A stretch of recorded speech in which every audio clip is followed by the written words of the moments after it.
नमस्कार. मी S V Gholak, शिल्पनिदेशक, फिटर, ITI धारूर.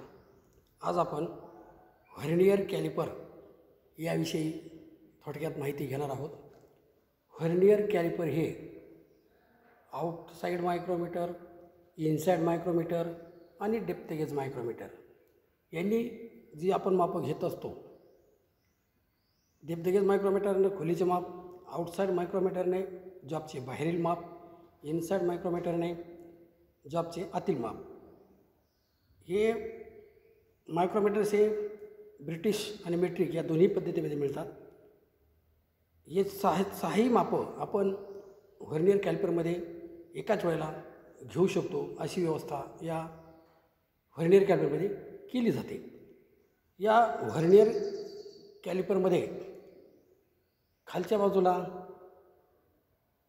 आणि वरच्या बाजूला ब्रिटिश आणि मेट्रिक पद्धतीची आखणी केलेली असते. हे व्हर्नियर कॅलिपर हे आपणाला 200 मिलीमीटरपर्यंत आणि 300 मिलीमीटरपर्यंत आणि 150 मिलीमीटरपर्यंत मापामध्ये मिळतात. याच्याद्वारे प्रत्येक व्हर्नियर कॅलिपरची ही लिस्ट काउंट त्याच्या आखणीनुसार वेगवेगळी असते.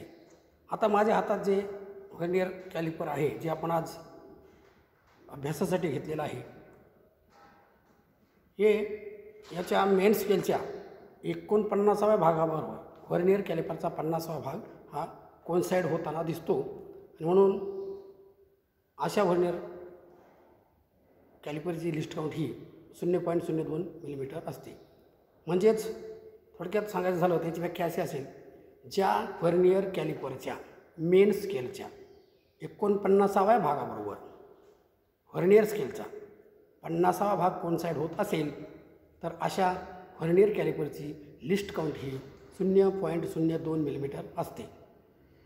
आणि म्हणून या व्हर्नियर कॅलिपरद्वारे आपण लिस्ट काउंटनुसार 0.02 मिलीमीटरच्या फरकाने बाहेरील मापे, आतील मापे आणि खोलीची मापे घेऊ शकतो. धन्यवाद.